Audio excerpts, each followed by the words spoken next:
அதில் அரசாங்க பணம் ஸ்டாலினுடைய பணம் இல்லை, அல்லது அவங்க அப்பாவுடைய பணம் இல்லை. அரசாங்க சொத்தை இதுக்கு முன்னாடி இருந்தவங்கெல்லாம் சாதாரண பேர் வைக்க, இவங்க தான் இந்த பேர் வைக்க ஆரம்பித்தது. அதை மாதிரி ஒன்று நடிச்சிருந்தாருன்னா அது நல்லது தான். ஆனால் அதுக்கும் இவருக்கும் மக்கள் மனதுக்கும் இவருக்கும் சம்பந்தமே கிடையாது.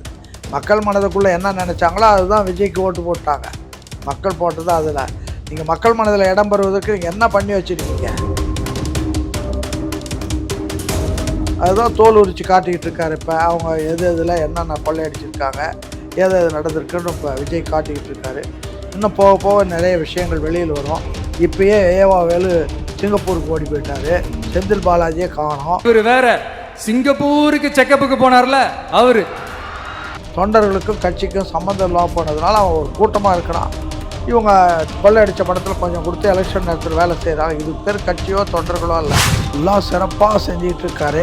இன்னும் இருந்தாலும் சில பெருச்சாளிகள் அங்கே எங்கே இருக்குது, அதையும் கண்டுபிடிச்சி அந்த பெருச்சாளிகளையும் எப்படி நடவடிக்கை எடுக்கணுமோ எடுத்தாருன்னா இன்னும் சிறப்பாக வரும். சில இடங்கள்ல இன்னும் இருக்குது. இன்னும் தோண்ட தோண்ட எத்தனை பேர் மாட்ட போகிறாங்களோ தெரில. பணம் வந்தது விவசாயிகளுக்கு பூரா கடனையும் தீர்த்துடுவார் அவர், ஒன்றும் கவலையப்படாதீங்க. அப்பயே திருமாவளவன் அங்கே போயிருந்தாலும் நேரம் அவர்கிட்ட 30-40 எம்எல்ஏஸ் இருப்பாங்க, 2-3 மந்திரி ஆகிருக்கலாம், துணை மந்திரி கூட ஆக முடியும். எல்லாத்தையும் அப்போ கோட்டை விட்டாங்க. நம்பிக்கை இல்லை, விஜய் மேலே நம்பிக்கை இல்லாமல் கோட்டை விட்டாங்க. அவங்களுக்குள்ளே மாறி மாறி பதவி வாங்கிட்டு அதோட காங்கிரஸ் கட்சியை மூடிக்கிட்டு இருந்தாங்க. அது தலைமையில் இருந்தவங்களுக்கு தெரிஞ்சு அவங்க என்ன பண்ணாங்க, பிரித்து தாவேக்கோட போகலான்னு நினைக்கிற போது இங்கே ஒரு சதித்திட்டம் வந்தது. எப்படின்னா, இப்போ திமுக தனியாகவே இருக்குது, எந்த ஒரு கூட்டணி இல்லாமல் ஒரே ஒரு கூட்டணி தேமுதிக மட்டும்தான் அவங்க கூட இருக்கிறாங்க. கொள்ளை அடித்தாலெல்லாம் கூடயே இருக்காங்கல்ல, அவங்களெல்லாம் என்ன பண்ணுது? பாஜகவோட யார் வச்சாலும் அவங்க அழிஞ்சே போவார்கள். அதில் ஒன்றும் பெரிய விஷயம் கிடையாது. பாஜகவுக்கு இங்கே தமிழ்நாட்டில் யாரும் ஒத்துக்க மாட்டாங்க. நம்ம அண்ணாமலையை தனி கட்சியை ஆரம்பிக்க சொல்லிட்டு அப்படி போகலான்னு இன்னொரு ரூட்டில் வர்றாங்க. எந்த ரூட்டில் வந்தாலும் மக்கள் புரிஞ்சுக்குவாங்க. இவனை திருராஷ்டிரனா இவனை விட்டுருக்காங்க, யாரை? அண்ணாமலையை விட்டுருக்காங்க.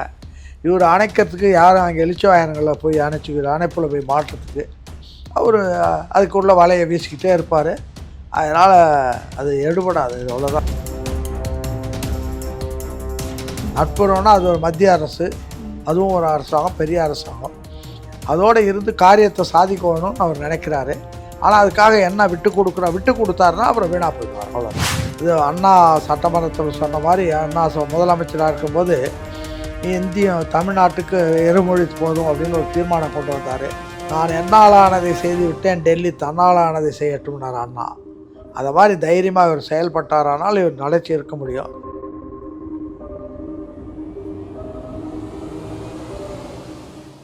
இப்போ தாவே காட்சியில் விஜய் அவர்கள் அவருக்கு நெருக்கமானவங்க, உறவினர்களுக்கு, நட்புறவாக இருக்கிறவங்களுக்குலாம் பதவி கொடுக்குறாரு அப்படின்னு சொல்லிட்டு திமுக குற்றச்சாட்டு வைக்கிறாங்க.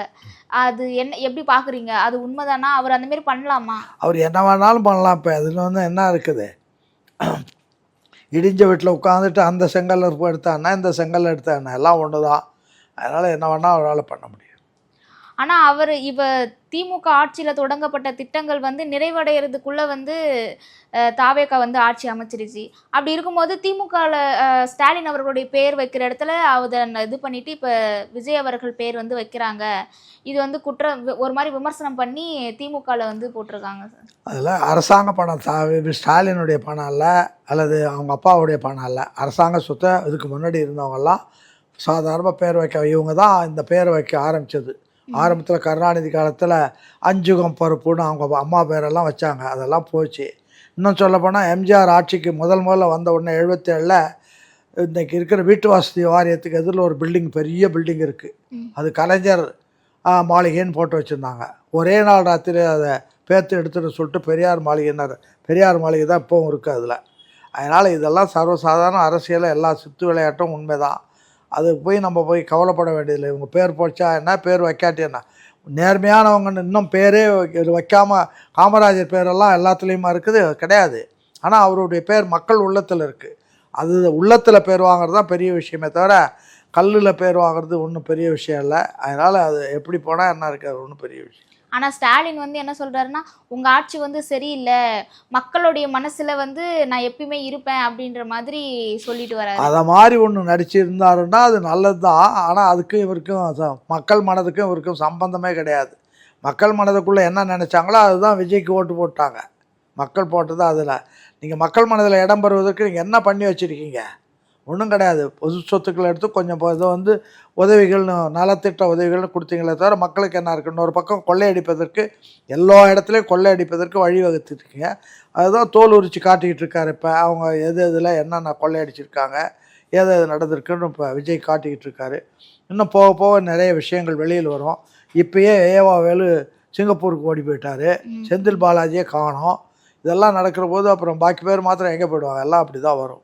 அப்ப இனி திமுகவுக்கு வந்து ஒரு எதிர்காலம் இருக்கா? அடுத்த தேர்தலில் அவங்க வெற்றி பெற வாய்ப்பு ஏதாச்சும் இருக்கா? ஏமா ஒரு கட்சியை வந்து வளர்க்கணும் அப்படின்னு சொன்னால் முதல்ல கடந்த கால கட்சிகள் எப்படி வளர்ந்துருக்குது, என்னென்ன மாதிரி வளர்ந்துருக்கு, எப்படி கட்சி நடத்தியிருக்காங்கன்னு படிச்சுட்டு வரணும். அதெல்லாம் இவங்களுக்கு தெரியாது. கட்சிக்கு வந்து மூலதனம் என்பது தொண்டர்கள். தொண்டர்கள் வந்து கட்சி தலைமை மேலேயும் கட்சி மேலேயும் உயிரை விடுற அளவுக்கு அவங்களுடைய பற்றுதல் பாசமெல்லாம் இருக்கணும். அதெல்லாம் இப்போ கிடையாது. காரணம் வந்து தொண்டர்களுக்கும் கட்சிக்கும் சம்மந்தம் இல்லாமல் போனதுனால அவன் ஒரு கூட்டமாக இருக்கிறான். இவங்க கொள்ளையடித்த பணத்தில் கொஞ்சம் கொடுத்து எலெக்ஷன் நேரத்தில் வேலை செய்கிறாங்க. இது பேர் கட்சியோ தொண்டர்களோ இல்லை. அது அவங்க வந்து கூலிக்காரர்களாக மாற்றப்பட்டவர்கள். இனிமேல் வந்து திரும்பவும் வந்து தயிர் பாலாகுமா ஆகாது, வந்து நான் கருவாடு மீனாகுமா ஆகாது. அதுபடி தான் இது.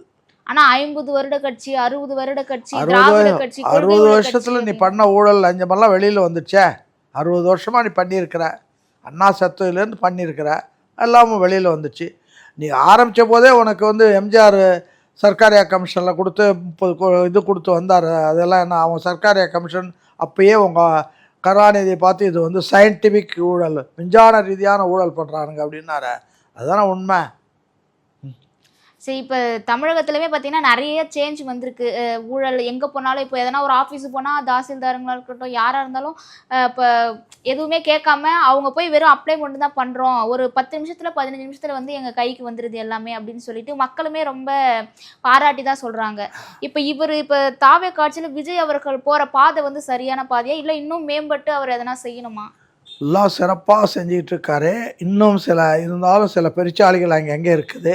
அதையும் கண்டுபிடிச்சி அந்த பெருச்சாளிகளையும் எப்படி நடவடிக்கை எடுக்கணுமோ எடுத்தாருன்னா இன்னும் சிறப்பாக வரும். சில இடங்களில் இன்னும் இருக்கிறது இன்னும் இப்போ பெரும்பகுதி தமிழ்நாடு பூராவும் அந்த பேச்சு வந்துடுச்சு. எந்த அலுவலகம் போனாலும் காசு இல்லாமல் எல்லா வேலையும் நடக்குதுன்னு.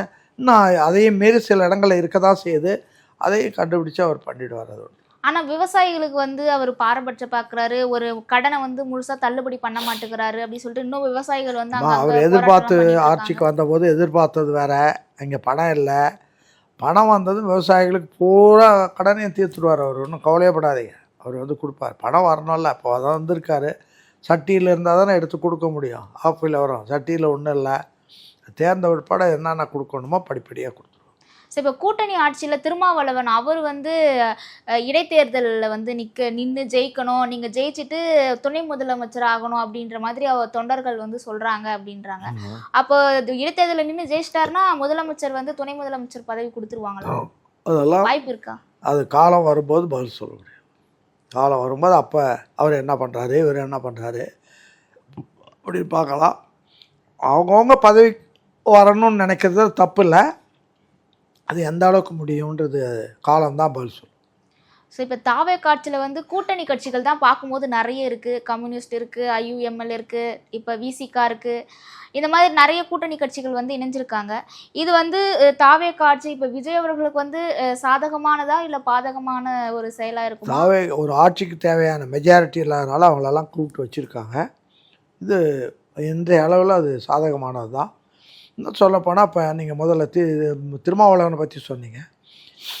அவர் கட்சி ஆரம்பித்து இதில் விக்கிரவாண்டி மாநாட்டில் தெளிவாக சொன்னார், யார் வேணால் வாங்க, உங்களுக்கு ஆட்சியில் அதிகாரம் இதில் பங்கெல்லாம் தரேன்னாரு. அப்போயே வந்து திருமாவளவன் அங்கே போயிருந்தாலும் நேரம் அவர்கிட்ட 30-40 MLAs இருப்பாங்க, 2-3 மந்திரி ஆகிருக்கலாம், துணை மந்திரி கூட ஆக முடியும். எல்லாத்தையும் அப்போ கோட்டை விட்டாங்க. நம்பிக்கை இல்லை, விஜய் மேலே நம்பிக்கை இல்லாமல் கோட்டை விட்டாங்க. இப்போ ஆகணும்னு நினைக்கிறாங்க. பார்ப்போம், அது காலம் தான் பதில் சொல்லணும். அது பண்ணு. காங்கிரஸுமே அதே மாதிரி தான் விட்டுட்டாங்க. காங்கிரஸ் முதல்ல தெளிவாக தான் இருந்தாங்க. காங்கிரஸ் தலைமை வந்து அப்பயே தாவேக்காவோட போகிறதுக்கு தயாரானாங்க. ஆனால் காங்கிரஸ் கட்சியில் இங்கே இருந்தவங்க இருக்காங்கல்ல தமிழ்நாட்டில், இவங்கெல்லாம் வந்து என்னன்னா ஒரு 10 பேர் இருப்பாங்க, அவங்களுக்குள்ளே மாறி மாறி பதவி வாங்கிட்டு அதோட காங்கிரஸ் கட்சியை மூடிக்கிட்டு இருந்தாங்க. அது தலைமையில் இருந்தவங்களுக்கு தெரிஞ்சு அவங்க என்ன பண்ணாங்க, பிரித்து தாவேக்காவோட போகலான்னு நினைக்கிற போது இங்கே ஒரு சதித்திட்டம் வந்தது. எப்படின்னா, அவர் அப்படி போனாருன்னா நாங்கள்லாம் உன்னோட வந்து இன்னொரு காங்கிரஸை உடைச்சி உங்களோட வந்துடுறோம் அப்படின்ற மாதிரி இங்கே ஸ்டாலின்கிட்ட பேரம் பேசிட்டாங்க. இது தெரிஞ்சதும் இவங்க பேரம் பேசி இன்னொரு கட்சி உருவாகிறதோட இந்த தடவை அவங்களோட இருந்துட்டு வந்துடுவோன்னு வந்துட்டாங்களே தவிர, முதல்லையே ராஜீவ்காந்தி மற்றவங்களுக்கு தலைமைக்கு தெரியும் இதுலேருந்து வெளியில் அப்படி அவங்க நினச்சபடி அவங்க வெளியில் போயிட்டாங்க. அதான் உண்மை. இப்போ காங்கிரஸ் வந்து தாவேக்க கூட கூட்டணி அமைச்சிட்டாங்க. இப்போ திமுக வந்து தனியாவே இருக்கு, எந்த ஒரு கூட்டணி இல்லாம ஒரே ஒரு கூட்டணி தேமுதிக மட்டும்தான் அவங்க கூட இருக்கிறாங்க. கொள்ளை அடிச்ச ஆளெல்லாம் கூடயே இருக்காங்கல்ல, அவங்களெல்லாம் என்ன பண்ணுறது? அவங்க திமுக அவங்கெல்லாம் பல கட்சியில் இருந்த ரகுபதி, SKSR கண்ணப்பன் இவங்கெல்லாம் கூட தானே இருக்காங்க. அப்புறம் என்ன இருக்குது, அந்த கூட்டணி போதுமில்ல. அந்த கூட்டணி போதும். இருந்தாலும் இப்போ காங்கிரஸ் மேல ஒரு பெரிய கூட்டணி வந்து இப்போ தாவேக்கா பக்கம் போனதுக்கு அப்புறம் இப்போ காங்கிரஸ் இதுவரையில் திமுகவோட இருந்ததே மிகப்பெரிய தப்பு. ஏட்டா திமுக வந்து காங்கிரஸை ஒழித்த ஒரு இயக்கம். அதை திரும்பவும் காங்கிரஸ் நடத்தி இருந்தால் இந்நேரம் வந்து காங்கிரஸ் பெரிய கட்சியாக இருக்கும். ஆனால் காங்கிரஸ் கட்சியில் மேல்மட்டத்தில் இருந்தவங்க அவங்களுக்குன்னு பதவி வாங்கிட்டு காங்கிரஸ் கட்சியை திமுகவுக்கு அடிமை சாசனம் எழுதி வச்சுருந்தாங்க.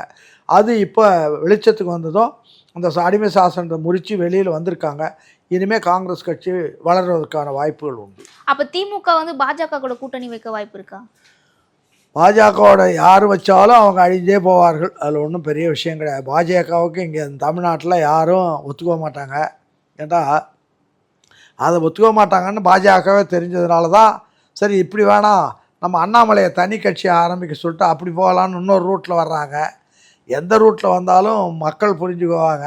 அதனால் இதில் வந்து பாஜகவுக்கு இங்கே இது பெரியாருடைய மண், அண்ணாவினுடைய மண், திராவிட இயக்கம். அதாவது இப்போ இருக்கிற திராவிட இயக்கங்கள் அல்ல, முதல்ல இருந்த லட்சக்கணக்கான இளைஞர்கள் வியர்வை சிந்தி ரத்தத்தை சிந்தி வாழ்க்கையை இழந்து இன்னும் வந்து ஜெயிலுக்கு போய் வளர்த்த ஒரு இயக்கம். அந்த இயக்கம் விதைத்த விதை அப்படியே நாட்டில் பரவலாக இருக்குது. இது இருக்கிற வரைக்கும் இதை ஒன்றுமே பண்ண முடியாது. இங்கே வந்து பிஜேபிக்கு வேலையே கிடையாது. ஆனால் அண்ணாமலை புதிய கட்சி ஆரம்பிச்சதுக்கப்புறம் நான் யாரையும் எதிர்க்க மாட்டேன் அப்படின்லாம் சொல்லிட்டு இருந்தாரு. அதுக்கேற்ற மாதிரியே இப்போ தாவேக்கா ஆட்சியில் வந்து ஊழல்லாம் எதுவும் நடக்கலை, ஊழலை வந்து ஒன்று ஒன்றா வெளியே எடுத்துகிட்டு வராங்க, அதுக்கு நான் சப்போர்ட் பண்ணுவேன் அப்படின்ற மாதிரி சொல்லியிருக்காரு. அதாவது புராணத்தில் ஒன்று உண்டு. என்ன உண்டுன்னா, திருதராஷ்டிராலிங்கனம்னு சொல்லுவான். திருதராஷ்டிரம் குருடன். அதனால் அந்த குருடன் என்ன பண்ணுவான், யாராச்சும் அழிக்கணும்னு நினச்சா கூப்பிட்டு வாங்கன்னு சொல்லிட்டு கூப்பிட்டு அழுத்தி அவன் எலும்பை உடைச்சி சாவடிச்சிடுவான். அது மாதிரி அனைத்து அழித்தல் அது ஒரு முறை. அதுக்கு வந்து இப்போ இவனை திருதராஷ்டிரனா இவனை விட்டுருக்காங்க. யாரை? அண்ணாமலையை விட்டுருக்காங்க. இவர் அணைக்கிறதுக்கு யாரும் அங்கே எழுச்சிவாயனங்களில் போய் அணைப்பில் போய் மாட்டுறதுக்கு அவர் அதுக்குள்ள வலையை வீசிக்கிட்டே இருப்பார். அதனால் அது எடுபடாது. அவ்வளோதான் போயிட்டு. சரி, இப்போ தாவேக்கா ஆட்சி இன்னும் இந்த தேர்தல் இல்லாமல் இன்னும் இதுக்கப்புறம் ஃபுல்லாகவே தாவேக்கா தான் வருமா ஆட்சிக்கு? எந்த அளவுக்கு மக்கள் நம்பிக்கையை பெறுகிறார்களோ அந்த அளவுக்கு அந்த கட்சி வரும். அது வர்றதுக்குரிய வாய்ப்பு தாவேக்காவுக்கு இருக்குது. அதை கெடுத்துக்கோமல் ஒழுங்காக வந்தால் வரும். அதனால் அது தாவேக்கா கையில் தான் இருக்க தவிர தீதும் நன்றும் பிறர் தர வாரா. தீமை வரணுன்னாலும் அவங்களே தேடிக்கணும், நன்மை வரணுன்னாலும் அவங்க தான் தேடிக்கணும். அதை இவருக்கு நம்ம விஜய்க்கு நல்லா தெரியும். அதனால் தீமையை தேடிக்க மாட்டார், நன்மையோடு இருப்பார் அப்படின்னு. ஆனால் விஜய் அவர்கள் வந்து டெல்லியில் வந்து பாஜகவுக்கு கொஞ்சம் ஒரு நட்புறவாக இருக்கிற மாதிரி செயல்படுறாரு அப்படின்ற பேச்சுவார்த்தையும் திமுக குற்றச்சாட்டு வைக்கிறாங்க. நீங்கள் அதனால் என்னத்தை விட்டு கொடுக்குறாருன்னு பார்க்கணும். நட்புறவுன்னா அது ஒரு மத்திய அரசு, அதுவும் ஒரு அரசாங்கம், பெரிய அரசாங்கம். அதோடு இருந்து காரியத்தை சாதிக்கணும்னு அவர் நினைக்கிறாரு. ஆனால் அதுக்காக என்ன விட்டு கொடுத்தாருன்னா அப்புறம் வீணாக போயிடுவார். அவ்வளோதான். விட்டு கொடுக்காமல் அந்த இது அண்ணா சட்டமன்றத்தில் சொன்ன மாதிரி அண்ணா முதலமைச்சராக இருக்கும்போது தமிழ்நாட்டுக்கு இருமொழி போதும் அப்படின்னு ஒரு தீர்மானம் கொண்டு வந்தார். தீர்மானம் வந்து காங்கிரஸ்காரன் கேட்டாங்க, நீங்கள் இப்படியெல்லாம் தீர்மானம் கொண்டு வந்தால் உங்களை டெல்லி சர்க்கார் நடவடிக்கை எடுத்தால் என்ன பண்ணுவீங்கன்னு. நான் என்னாலானதை செய்து விட்டேன், டெல்லி தன்னாலானதை செய்யட்டும்னார் அண்ணா. அதை மாதிரி தைரியமாக இவர் செயல்பட்டாரானால் இவர் நிலைச்சி இருக்க முடியும். இல்லை அவங்களுக்கு அடிமையானால் அதுக்கு மக்கள் வந்து அதை ஏற்றுக்கொள்ள மாட்டார்கள். யார் போய் பிஜேபிக்கு அடிமையானாலும் மக்கள் அதை ஏற்றுக்கொள்ள மாட்டார்கள், யாராக இருந்தாலும் சரிதான். ஸோ இப்போ தாவே காட்சியில் இருக்கிற ஆளுநர் வந்து ரொம்ப சப்போர்ட்டிவாக இருக்காரு அப்படின்னு ஒரு பேச்சு இருக்குது. ஏன்னா இதுக்கு முன்னாடி இருந்த திமுகவில் இருந்த ஆளுநர் RN ரவி அவர் வந்து ரொம்ப எதிர்ப்பாக தான் இருந்தார் எல்லா விஷயத்துக்குமே. இப்போ இவர் வந்து சப்போர்ட்டிவாக இருக்கும்போது இவங்க வந்து பாஜக கூட வந்து ஒரு நெருக்கத்தில் இருக்கிற எல்லாம் மாதிரி அவரும் இப்போ இருக்கிற கவர்னரும் நடிக்கிறாரு, இவங்களும் நடிக்கிறாங்க. இந்த நடிப்பில் யார் வெற்றி பெற போகிறாங்கன்றது வேறு விஷயம். ஆனால் கவர்னரை பொறுத்த வரைக்கும் அண்ணா அந்த காலத்திலே சொல்லிட்டாரு. என்ன சொன்னாருன்னா, ஆட்டுக்கு தாடியும் நாட்டுக்கு கவர்னரும் தேவையில்லாத ஒன்றுன்ட்டார். இப்போ கவர்னர் வந்து ஆட்டுக்கு தாடி மாதிரி இருக்கார். அது தாடினால காலனாக்கு பிரயோஜனம் கிடையாது, அதில் கறியும் இருக்காது, எதுவும் இருக்காது. அதனால் அதை விஜய் உணர்ந்து நடப்பாரானால் அவருக்கு நல்லது நடக்கும். ஸோ விஜய் தாவேக தலைவர் முதலமைச்சர் விஜய் அவர்களை சுற்றி இவ்வளவு சிக்கல்கள் இவ்வளவு பிரச்சனைகள்லாம் இருக்குது. ஸோ இந்த நேரத்தில் அவர் வந்து எப்படி இருக்கலாம், எந்த அளவுக்கு ஜாக்கிரதையாக இருக்கணும்? இப்போ ஒவ்வொரு வீட்லேயும் கல்யாணம் இப்போ மணப்பெண் மாமியார் வீட்டுக்கு போனால் எல்லா பிரச்சனைகளும் வரதான் செய்யும் காலப்போக்கில். ஆனால் அதை சமாளித்து மருமக வெற்றி கொடி நாட்டுவாள். அந்த வெற்றி கொடியை விஜய் நாட்டுவார், அதுதான் உண்மை. சரி, ரொம்ப நன்றி சார்.